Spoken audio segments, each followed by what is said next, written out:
today or die.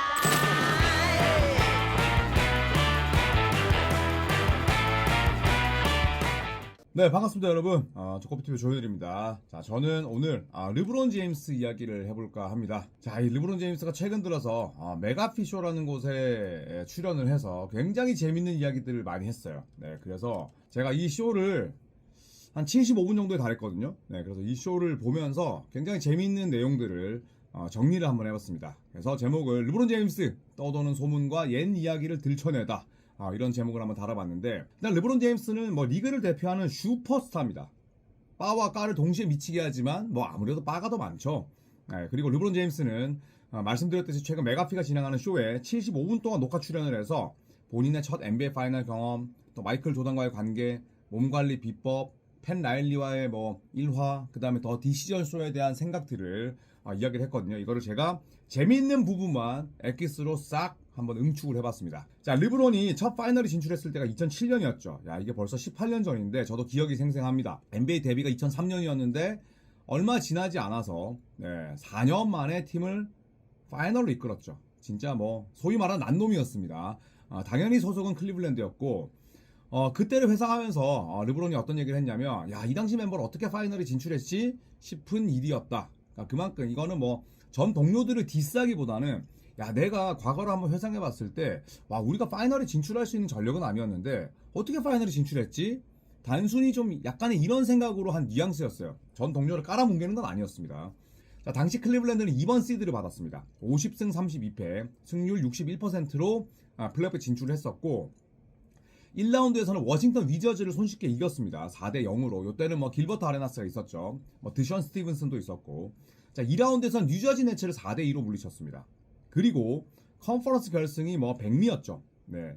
2006-2007 시즌이 제가 NBA 해설자로 첫 발을 내디딘 때였어요. 그러니까 저는 그때 루키였습니다. 그래서 제가 디트로이트 피스톤스와의 컨퍼런스 결승을 중계했었는데 4대 2로 이겼죠. 네. 그리고 그 유명한 뭐 디트로이트에서 폭발한 사건이 있었죠.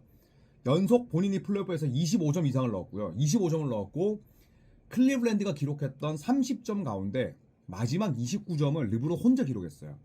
제가 그 영상을 아직도 가지고 있습니다. 제가 해설을 했기 때문에. 어마어마한 일이었고, 실제로 이 메가피쇼에서 르브론 제임스가 그 이야기를 정확하게 합니다.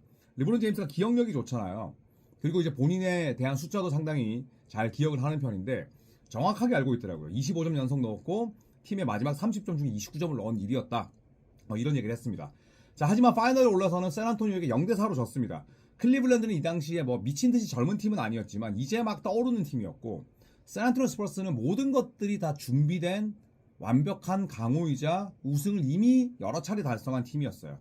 자, 그러다 보니까 시리즈가 굉장히 싱거웠죠. 뭐 이 와중에 접전이 뭐 한 경기 정도는 있었지만 0대4로 끝났습니다. 그리고 NBA 파이널 역사상 뭐 가장 재미가 없었다는 평가를 받긴 하지만 르브론 제임스 본인에게는 어마어마한 자양분이 됐었죠. 자, 그래서 이 팀 이야기를 조금 더 해보자면 뭐 깝깝했던 게 사실입니다. 네, 2006-2007 시즌 당시에 평균 두 자리 득점원이 4명이었는데 르브론 제임스가 27.3득점을 기록을 했고요. 그리고 2옵션이 레리 휴즈였는데 15점을 못 넘었습니다. 그러니까 다른 선수들의 지원이 일단 이 득점의 분포만 봐도 원활하지 않았다는 거죠. 네, 27.3득점에 레리 휴즈가 14.9득점, 그리고 지드루나스 일거스커스가 11.9득점이었어요. 여기에 드류 구든이 11.1득점이니까 어떻게 본다면은 르브론 제임스가 거의 르브론 제임스와 아이들 라인업으로 팀을 파이널까지 이끌었음을 알 수가 있습니다. 자, 그렇다면 그 이외의 주요 핵심 선수들은 누가 있었을까요? 아마도 뭐 구독자 여러분께서는 대부분 이 선수들을 좀 기억하지 못하실 텐데 올드 팬들은 아마 다 아실 거고요. 에릭 스노우, 수비력이 좋았지만 전성기가 지난 수비형 가드였어요. 그리고 사샤 파블로비치, 뭐 이름에서 아시겠지만 유럽 출신의 슈터였고요. 이 데니얼 깁슨, 3점은 굉장히 좋았어요. 부비 깁슨이라고도 불렸는데 슈터였지만 뭐 키가 작은 선수였습니다. 페이튼 프리차드의 다운그레이드 버전이라 보시면 되고요. 이 다니엘 마샬, 3점을 던지는 빅맨이었어요. 지금으로 치면은 뭐 바비 포르티스 같은 역할이었고, 이란 유블, 이 친구는 파이터, 굳은 일에 능한 그 허슬러였고, 앤더슨 바레장, 다들 아시다겠지만 이 브라질 출신의 블루 칼라 워커, 굳은 일에 굉장히 능한 선수였습니다. 감독은 마이크 브라운이었는데 저도 그렇게 생각해요. 르브론 제임스가 저런 말을 할 만하다고 보는 게, 야, 이거는 그냥 딱 한 2라 딱 정도의 멤버 아닌가? 이런 생각이 드는데 이때는 르브론 제임스가 나이도 어렸고 4년 차였고 그 다음에 지금보다 더 넘치는 에너지와 운동력으로 팀을 하드하게 캐리할 수 있었습니다. 그래서 이때 파이널 이야기를 또 르브론 제임스가 했었고요. 자, 그 다음에 이렇게 토크쇼나 혹은 팟캐스트 나오면 본인이 좀 억울한 부분들을 항변할 수 있어야 되거든요. 그런데 르브론 제임스가 두 가지 억울한 부분에 대해서 이야기를 했습니다. 일단 플라핑 디시전쇼 저 억울합니다라는 그런 이 타이틀을 달았는데 지난 5, 6년 동안 소위 말해서 르브론 제임스의 플랍 혹은 잡빙이 심하다는 평가에 대해서 르브론 제임스가 목청을 높였어요. 무슨 얘기를 했냐면 내 자유투 시도의 수는 리그 하위권이다. 다른 선수들에 비해서 자유투 콜이 적다. 내 동료가 된 새로운 선수들이 무슨 얘기를 했냐면 르브론 형 콜 잘 받을 줄 알았는데 아니었네. 내가 오해했네. 형 진짜 못 봤네 라고 말하더라. 이렇게 항변을 했습니다.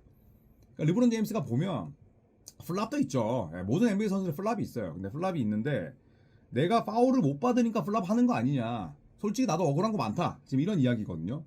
저도 뭐 와닿는 부분이 있어요. 르브론 제임스이기 때문에 잘 받는 콜도 분명히 있지만 르브론이라서 못 받는 콜도 분명히 있다. 그런데 르브론이라서 못 받는 콜은 파울 콜이 되겠죠. 르브론이라서 잘 받는 콜은 예전까지는 트래블링이 있었을 거고 서로 뭐 상쇄하면 되지 않을까 생각을 합니다. 자, 이번 시즌 르브론의 자유투 시도의 수는 4.7개로 리그 27위입니다. 전성기에 비해서는 절반 이상 꺾였죠. 왜냐하면 이거는 뭐 나이가 들었기 때문에 외곽에서 머무는 시간이 많고 드리블 드라이브가 줄어들면 자유투 시도 개수도 감소할 수밖에 없습니다. 이거는 뭐 그냥 자연스러운 섭리고요. 통산 평균 시도 개수는 7.5개입니다. 그리고 커리어 하이는 10.3개. 클리블랜드 시절에 2차례 기록을 했는데 뭐 가장 몸 상태가 좋고 젊고 날랬을 때는 매 경기 10번씩 자유투 라인에 섰었죠. 자, 그리고 르브론 제임스가 디시전 쇼에 대해서도 억울한 감정을 표출했습니다. 자, 무슨 얘기였냐면 내가 디시전 쇼 하기 전에는 모든 대중과 언론들이 나를 긍정적으로 보고 있었다. 내가 사고 친 적도 없고 나쁜 일을 한 적도 없고 코트 위에서 늘 뭐 올바른 플레이를 하기 위해서 노력을 했는데 항상 그렇듯이 언론은 무언가를 찾고 있었다. 그리고 나서 내가 디시전 쇼를 하고 나니까 어라? TV에 나와서 이런 쇼를 진행했어? 바로 이거지. 드디어 올 게 왔네. 이런 식으로 몰아가더라. 나에 대한 사람들의 시선이 달라진 시점이기도 했다. 이렇게 이야기를 했습니다. 디시전 쇼가 너무 부정적으로 바뀌었고 언론과 팬들이 나를 대하는 나에 대해 생각하는 그런 관념도 바뀐 게 디시전 쇼인데 이건 좀 억울하다. 이런 이야기를 했습니다. 그러니까 뭐 사실 르브론 제임스가 디시전 쇼를 통해서 굉장히 많은 금액, 한 50억이 넘는 그런 금액을 기부하려고도 했었고, 그리고 고등학교에서 대학교 갈 때 모든 뭐 사람들이 흔히 말하는 이런 디시전 쇼를 하거든요. 이제 거기에 빗대서 아이디어를 얻었었는데 결과가 너무 좋지 못하긴 했죠. 지금에 와서는 뭐 르브론 제임스가 그때 완전히 언론이 나를 벼르고 있었다. 지금 이런 이야기를 한 겁니다. 이거는 뭐 본인이 느끼는 감정이 사실 뭐 주된 정답이 될 수밖에 없기 때문에 본인도 굉장히 많은 마음고생이 있었던 것 같아요. 자, 그리고 마이애미 시절에 대한 이야기도 했습니다. 팻 라일리 회장에 대한 이야기를 빼놓지 않았었는데 이 팻 라일리가 쿠키조차 먹지 못하게 했대요. 이거는 물론 그 선수의 자유를 뭐 탄압하는 게 아니라 쿠키가 선수들의 몸에 좋지 않으니까 팻 라일리 회장이 굉장히 엄격하게 선수들의 식단을 관리했다는 얘기인데, 자, 일화를 소개시켜 드리겠습니다. 마이애미 히트 시절에 비행기 승무원이 제공하는 수제 쿠키가 있었대요. 굉장히 적당한 바삭함과 그 다음에 맛을 보장하는 그런 쿠키를 비행기 승무원이 직접 구워줬다고 하는데 이걸 르브론 제임스가 너무너무 좋아했다고 합니다. 그런데 어느 순간부터 승무원이 르브론 제임스한테 쿠키를 안 줬대요. 그래서 르브론이 물어보니까 결국 팻 라일리 회장이 금지 조치 시켰다. 그런데 르브론 제임스가 해명을 했습니다. 내가 쿠키를 먹으려고 손에 들고 있었는데 팻 라일리 회장이 획 뭐 뺏어갔더라. 이거는 아니었지만 팻 라일리 회장이 이거는 또 이렇게 막아냈구나. 드웨인 웨이드는 뭐 새삼 놀라는 표정도 아니었다고 하고 르브론 제임스가 결국 그 좋아하는 쿠키를 비행기에서 먹지 못했다고 합니다. 자, 그러면서 마이애미 이적에 대해서 이야기를 했었는데 이렇게 또 항변을 했습니다. 내가 클리블랜드에서는 더 이상 짜낼 게 없었다. 7년 뛰었잖아요. 짧지 않은 시간입니다. 그렇다고 미친듯이 길지도 않지만 7년이면 본인이 저는 한계를 느낄 수도 있었다는 생각이 들어요. 우리가 그냥 말만 7년이지 본인이 거기서 그 세월을 관통했다면 나이가 젊고 그 다음에 7년 차였음에도 불구하고 나이가 뭐 20대이긴 했지만 본인은 지쳐 있었을 수 있고 한계를 볼 수 있었겠죠. 그러면서 했던 말이 내가 더 이상 클리블랜드는 짜낼 게 없었다. 내 커리어를 키우기 위해서는 다른 결정을 내려야겠다고 생각을 했다. 이렇게 인터뷰를 했습니다. 자, 그리고 마이애미행이 마냥 뭐 즐겁거나 설레는 일은 아니었다고 이야기를 했어요. 무슨 얘기냐면 마이애미행은 솔직히 겁나는 일이었다. 한 번도 고향인 에크론을 떠난 적이 없었다. 왜냐하면 퀴큰론즈 아레나 그 당시 클리블랜드 홈구장에서 에크론까지는 30분이면 차 타고 갔고 그리고 나는 뭐 원정 갈 때 빼면은 항상 집에 있었다. 그런데 그 당시는 처음으로 집에서 나오는 순간이자 마치 대학을 가는 것 같은 경험이었다. 이렇게 얘기를 했습니다. 고졸 출신이니까 계속해서 뭐 집 근처에 있었던 거잖아요. 만약에 뭐 르브론 제임스가 듀크 대학을 갔거나 노스캐롤라이나 대학을 갔으면 샬럿으로 이주를 했었어야 됐고, 그 다음에 뭐 텍사스 대학을 갔더라면 저 멀리 텍사스 주까지 갔었어야 됐는데 한 번도 오하이오 주를 벗어난 적이 없었기 때문에, 그리고 또 심지어 첫 프로 생활도 클리블랜드에서 했기 때문에 이렇게 이렇게 본인의 삶의 터전을 떠나는 게 마냥 쉽지는 않았고 마치 내가 대학을 가는 것 같은 경험이었다. 뭐 이렇게 이야기를 했습니다. 그러니까 2008년 베이징 올림픽 때 서로 뭐 드웨인 웨이드, 크리스 보쉬와 함께 뛰기로 뭐 작당 모의를 했지만 그런 이야기가 나오진 않았고 마이애미를 갔을 때 살짝 좀 긴장이 됐었다. 이렇게 이야기를 한 거죠. 자, 그리고 르브론 제임스가 비시즌 몸 관리에 매년 뭐 15억 이상 투자한다는 소문에 대해서 그 루머를 일축했습니다. 자, 어떻게 얘기를 했냐면 도대체 그 소문이 어디서 나왔는지 모르겠다. 내가 내 몸에 투자하는 거 맞다. 마사지, 고압산소, 얼음 욕조 뭐 이런 과정들은 꾸준히 가져가는데 내가 계속 이 수준에서 플레이하기 위해서 가능한 모든 일을 할 것이지만 그만큼의 돈은 쓰지 않는다. 이렇게 이야기를 했습니다. 자, 그리고 나서 은퇴 시점에 대해서는 이렇게 인터뷰를 했습니다. 내가 농구에 대해서 재미를 못 느끼거나 아니면 경기가 있는 날에 5시간 전에 경기장에 도착하고 싶지 않을 때거나, 그렇지 않으면 그냥 훈련도 귀찮아지거나, 아니면 상대에 대한 스카우트 리포트, 상대에 대한 연구를 하고 싶지 않을 때이지 않을까, 이렇게 얘기를 했습니다. 아직까지는 내가 농구가 너무 재밌고 경기가 있는 날에는 팁오프 5시간 전에 가서 몸을 풀고 훈련 과정도 계속 거치고 싶고 상대가 어떤 선수인지 무슨 장점이 있는지 단점이 있는지 스카우트 리포트를 보고 싶기 때문에 뛸 거다. 그런데 그 반대가 된다면 그때가 내가 은퇴할 때가 아닐까, 이렇게 이야기를 했습니다. 자, 그리고 이제 루카 돈치치 이야기도 잠깐 했었어요. 그 트레이드에 대해서 루카 돈치치의 마음을 헤아리면서 이렇게 얘기를 했습니다. 돈치치가 루카 매직이라 불리는 데는 이유가 있다. 경기를 봐도 알 수 있다. 나는 내가 트레이드가 된 적이 없지만 7년 동안 헌신했는데 갑자기 팀을 떠나야 한다면 타이로 행선지가 어디든 관계없이 엄청난 충격일 수밖에 없다. 이렇게 얘기를 했습니다. 그러니까 루카 돈치치가 갑자기 온 부분에 대해서 굉장히 많이 걱정도 하고 또 배려도 해줬죠. 네가 바꾸려고 하지 마라. 우리가 바꿀게. 우리가 맞춰줄게. 또 이런 인터뷰도 했었고 거기에 대한 언급도 했습니다.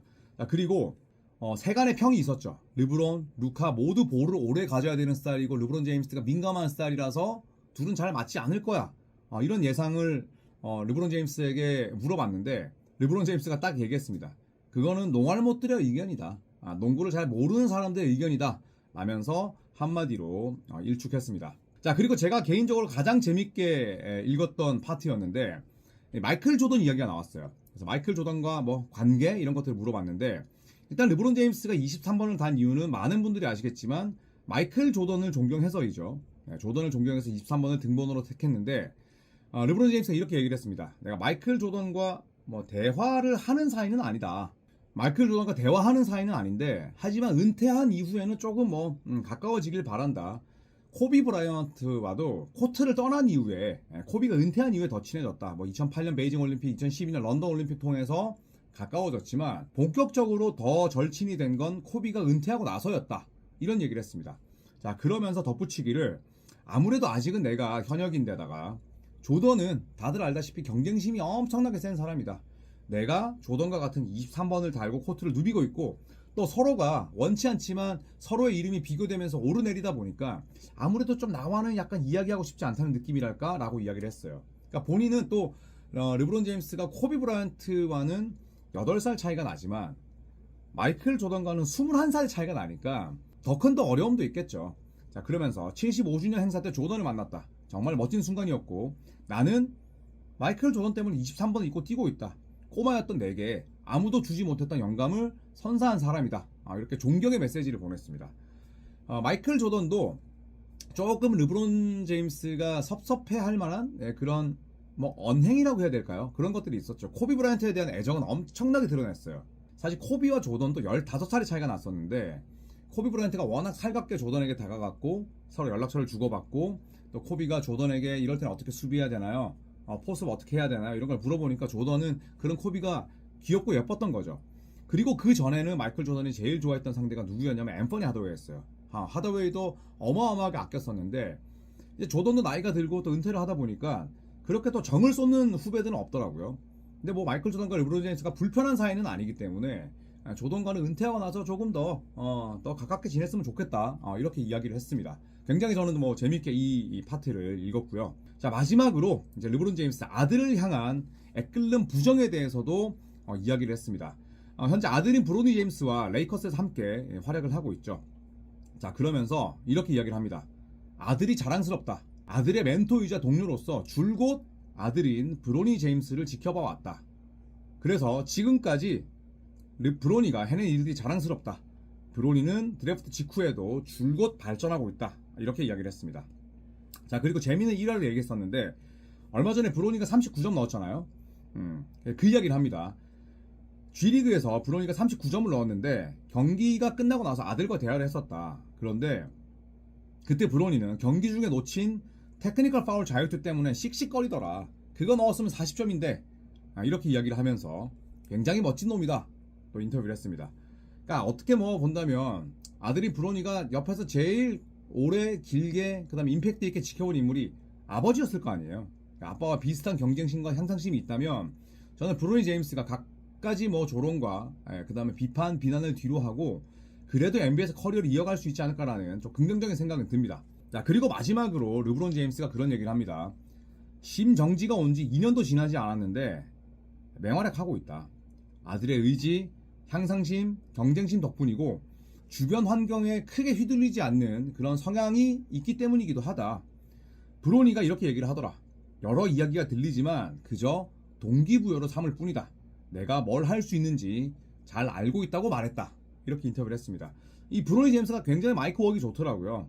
확실히 스피치 능력도 NBA 선수인 아버지를 보면서 또 많이 배운 것 같고 마인드 자체도 굉장히 건강해 보였어요. 둘째 아들이자 또 본인의 동생인 브라이스 제임스에게도 우리에게 이런 자리가 당연히 주어지는 게 아니다. 또 이런 형으로서 잔소리와 덕담을 했던데 저는 브로니 제임스가 굉장히 성숙된 마인드를 가지고 있는 것 같습니다. 자, 이상 르브론 제임스가 메가피쇼에 출연해서 75분 동안 나눴던 이야기들을 한번 추격해봤습니다. 저도 이것 때문에 어제 새벽 4시에 잤는데 부디 또 재밌게 봐주셨기를 바라면서 저는 주말에 또 다른 영상으로 돌아올게요. 여러분 고맙습니다.